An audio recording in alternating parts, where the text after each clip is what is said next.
বিসমিল্লাহির রহমানির রাহিম। আসসালামু আলাইকুম।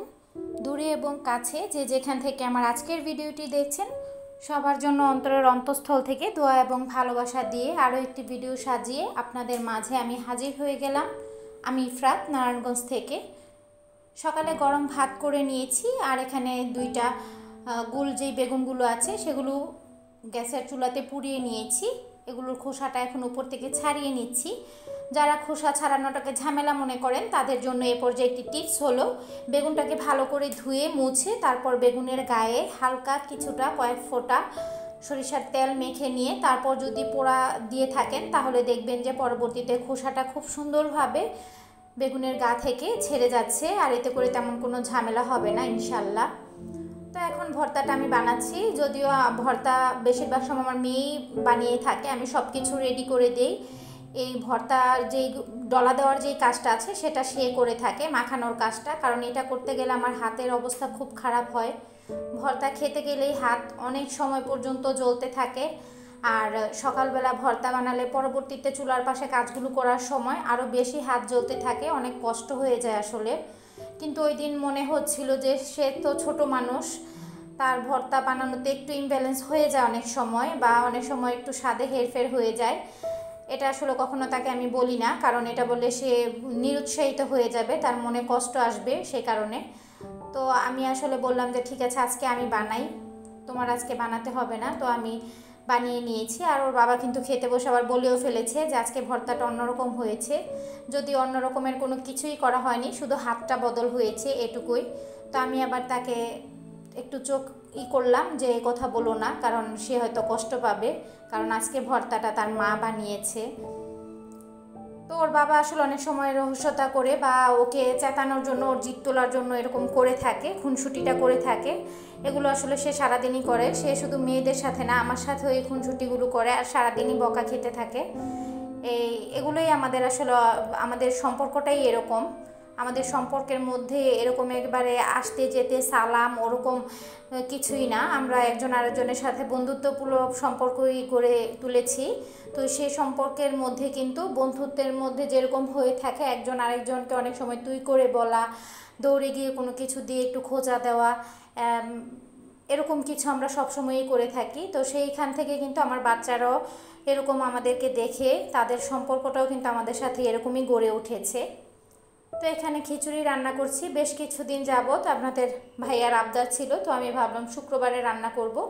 তো তাই এখানে প্রথমে মুরগির মাংস রান্না করে নিয়েছি, সেটা আর আপনাদের সাথে শেয়ার করিনি, এগুলো আসলে সবসময় শেয়ার করে থাকি। তারপর আমি যেভাবে বাগার দিয়ে খিচুড়িটা বসিয়ে থাকি সেটা শেয়ার করছি। ডাল ভেজে নিয়েছি, ডালটা ভাজা ছিল না, মুগ ডাল। তো যারা মুগ ডালটা এই বর্ষাকালে রেখে খেতে পারেন না তারা কিন্তু এভাবে সম্পূর্ণ ডাল ভেজে তারপর বয়মে করে, এয়ারটাইট কোনো বয়মে করে রেখে দিলে এতে করে সারা বছর ডালটা আর ফাঙ্গাস পড়বে না, ভালো থাকবে সব সময়। কারণ মুগ ডালগুলো নষ্ট হয়ে যায় খুব তাড়াতাড়ি, ফাঙ্গাস পড়ে যায়। তো এখানে আমি পেঁয়াজ একটু লাল হওয়ার পর দুইটা তেজপাতা দিয়ে দিয়েছি সাথে, আর পেঁয়াজগুলোর মধ্যে একটু আদা রসুন বাটা দিয়ে হলুদের গুঁড়া, মরিচের গুঁড়া, ধনে গুঁড়া, টালা জিরার গুঁড়া এগুলো দিয়ে ভালোভাবে মশলাটা কষানো হয়ে গেলে এর মধ্যে আমি ডাল চাল যে ধুয়ে রেখেছি সেটা দিয়ে দিচ্ছি। এখন আমি 5 থেকে 6 মিনিট ভালো করে কষিয়ে নিব।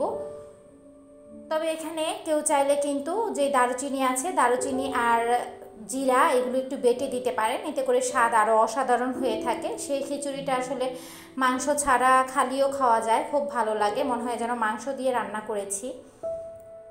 আজকে আসলে আমি আমার আপুদের উদ্দেশ্যে কিছু কথা বলবো বলতে, আমরা যেহেতু একটা প্ল্যাটফর্মে কাজ করি, এই প্ল্যাটফর্মে এখন আমরা সবাই একটা পরিবারের মতো হয়ে গিয়েছি। আমার অনেক আপুকেই দেখি যে তাদের ভিডিও দেখা মাত্র যদি আমি কখনো ওকে খেয়াল করি বা সময় পেয়েছি তো তাদের ভিডিওটা অন করি, তো তখন দেখি যে সাথে সাথে সেও এসে আমার ভিডিওটা দেখে দেয়। আসলে আমি এরকম মনোভাব নিয়ে কখনো এই প্ল্যাটফর্মে আসিনি যে কেউ আমার ভিডিও দেখলেই তারটা দেখব। নয়তো দেখবো না। কিন্তু অনেক সময় কিছু আপুরা দেখা যায় আমি ভিডিওটা ছাড়ার সাথে সাথে দেখা শুরু করে, তো ওই আপুদের ক্ষেত্রে আমার কিছু দায়বদ্ধতা থেকে যায়। আমি মনে করি আমি যদিও এই আশা না নিয়ে আসি, তারা তো এরকম একটা আশা নিয়ে এসেছে যে তাদের আমার ভিডিওটা তারা দেখলে আমি হয়তো তাদেরটাও দেখে দিব ওয়াচ টাইমটা। কিন্তু আমি আসলে এখান থেকে আস্তে আস্তে সরে আসতেছি এই কারণ আমি দেখেছি আমি তাদের হোক 10টা ভিডিও দেখি, হোক 15টা ভিডিও দেখি, কারণ আমি একটা ফোন দিয়ে অতটা সময় করে উঠতে পারি না। তো আমি চেষ্টা করি যতটুকু, কারণ ফোনেরও চার্জ থাকতে হয়, ফোন দিয়ে অন্যান্য কাজ থাকে, ফোন দিয়ে ভিডিও করতে হয়, বাবুকে খাওয়ানোর সময় অনেক সময় ফোনটা বাবুর হাতে দিতে হয়, আর যখন না দিই তখন ভিডিওগুলো অন করে রাখি। তো দেখা যায় যে এখান থেকে সরে আসার কারণ হচ্ছে যে আমি তাদের ভিডিওতে ফুল ওয়াচ টাইমটা দিলেও আমি হোক কম দেখি, কিন্তু আমি যতটুকু দেখি ততটুকু ফুল ওয়াচ দিয়ে দিই, ফুলটুকুই দেখে দিই। কিন্তু তারা আমার ক্ষেত্রে এরকমটা করে না, কারণ আমার টাইমটা দেখি যে নেমে যায়। তো আমি এখন থেকে ইউটিউবিংয়ের কাজে এইটুকু অন্তত বিশ্বাস করি যে কারো ভিডিও ভাইরাল হওয়ার ক্ষেত্রে, কারো ভিডিওর প্রচলনের ক্ষেত্রে একজন আরেকজনের টাইমিং তুলে দিবে, একজন আরেকজনেরটা দেখে দিবে, এরকম কিছু আসলে জরুরি না। যখন আপনার ভিডিওটা ভাইরাল হয়ে যাবে, আপনার একটা ভিডিও খুব গ্রো করবে, তখন দেখবেন যে সেটা এমনিতেই হবে। এটা প্রমাণ আমি নিজেই, কারণ আমি যখন আমার ইউটিউব চ্যানেলের 8 থেকে 9 মাস বা 12 মাস হয়ে এসেছে, তো আমার 8 মাস আগে তখনকার ভিডিওটা আমার এখনও পর্যন্ত চলছে। তখনকার বেশ কিছু পিছনের ভিডিও আমার যেই 8 মাস আগের ভিডিওর কথা বলছি, সেই ভিডিওতে আলহামদুলিল্লাহ বর্তমানে 15,000 প্লাস ভিউ আছে।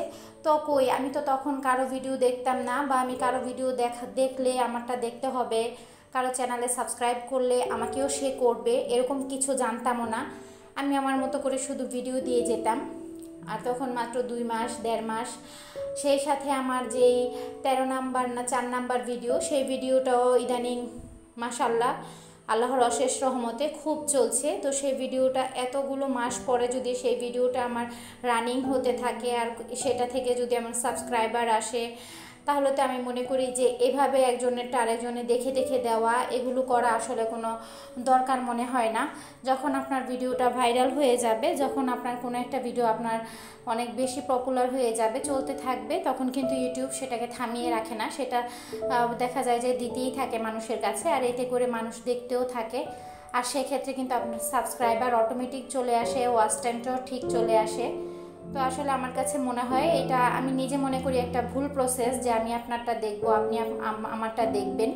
কারণ কারো দেখা যায় সাবস্ক্রাইবার আস্তে আস্তে 1000 হবে, 2000 হবে, 3000 হবে, তো তখন আমাদের একটা ছোট চ্যানেল বলেই কিন্তু গণ্য করা হয়।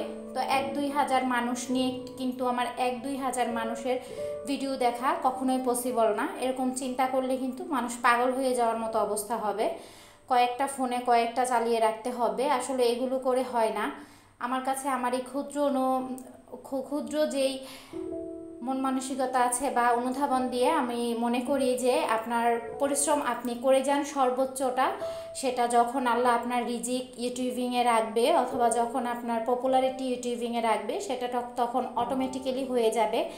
আর এর একটি ক্ষুদ্র উদাহরণ দেখুন, আজকের সমাজের আমাদের এই নাহিদ, আসিফ, যারা কিনা একটা ছোট সরকারি চাকরির জন্য, সবার জন্য, সেটা তখনও তারা জানতো না তাদের জন্যই কিনা, সবার জন্য তারা এই একটা চাকরির জন্য শুধু লড়াই করতে নেমে আজকে তারা সেই চাকরির সরকার হয়ে গেল।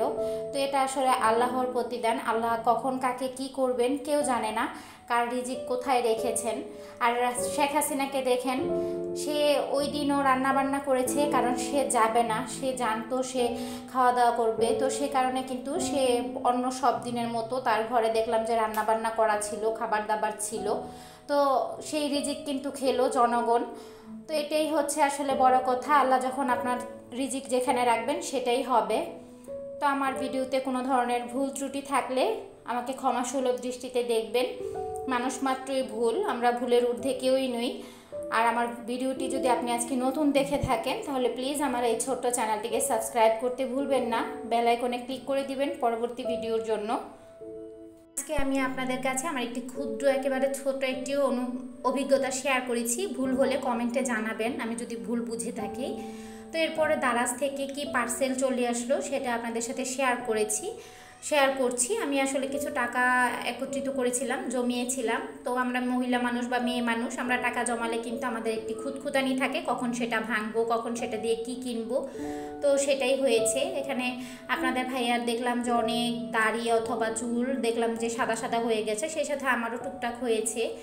আমার আসলে অন্য সমস্যার জন্য হয়েছে। তো যাই হোক, সে কারণে আমরা ভাবলাম যে আমাদের চুলগুলো আমরা কালার করে ফেলবো, যেহেতু আমরা কলপ দিতে পারবো, কিন্তু সেটা দিলে দেখা যায় চুল সব সাদা হয়ে যায়। তো সেই অনুপাতে কিন্তু আমি একটি কালার প্যাক অর্ডার করেছি, জানি না সেটা কেমন হবে, রিভিউ দেখেছি ভালো। আর এই তো আমার অনেক কাঙ্ক্ষিত একটি চপার, হ্যান্ডি চপার। এটি হচ্ছে পেঁয়াজ চপ করার জন্য, কারণ আমার রেগুলার রান্নায় দেখবেন আমার অনেক পেঁয়াজ আলুর প্রয়োজন হয়, পেঁয়াজটা অনেক বেশি লাগে, কারণ পেঁয়াজের খাবারগুলো রান্নাগুলোই বেশি করে থাকি। তো পেঁয়াজ কাটাটা অনেক সময় অনেক কষ্টের হয়ে যায়। তো সেজন্য ভাবলাম চপারটা অর্ডার করে দেখি, অনেককেই দেখছি এটার ভালো রিভিউ দিচ্ছে। তো আসলে কেউ যদি জানেন আসলে এই জিনিসটা কোন কাজে ব্যবহার করা যায়, তাহলে আমাকে প্লিজ একটু জানাবেন। আমি এটার কোনো ব্যবহার ইউটিউবে সার্চ দিয়েও খুঁজে পাইনি। তো আলহামদুলিল্লাহ আমার দারাজের শপিংগুলো ভালো হয়েছে বরাবরের মতো। আমি কখনো ঠকি না, মানে এই জিনিসগুলো এখান থেকে কিনে অনেকেই একটার বদলে অন্যটা পেয়ে থাকে বা উল্টাপাল্টা জিনিস দিয়ে থাকে। তবে আমার একটা সমস্যা হয়েছে, যেটা একটু আগে আমি দেখিয়েছিলাম, খোলা মাত্র ঢাকনাটা সামান্য একটু ফেটে গেছে। তো এই অবস্থায় আসলে দেশের অবস্থা ভালো না, এর মধ্যে এগুলো এসেছে, হয়তো বা ফেটে যেতে পারে। তো আমি এটা আসলে অনেক বড় করে দেখছি না, কারণ এরপরও কিন্তু আমি কাজটা করতে পারছি, এমন না যে করতে পারছি না। তো একটি পেঁয়াজ আপনাদেরকে চপ করে আমি দেখালাম। তো এই তো পেঁয়াজটা কিন্তু খুব সুন্দর মিহি কুচি হয়েছে। তো আজ এ পর্যন্তই আমার ভিডিও। ভালো থাকবেন সবাই, সুস্থ থাকবেন, আল্লাহ হাফেজ।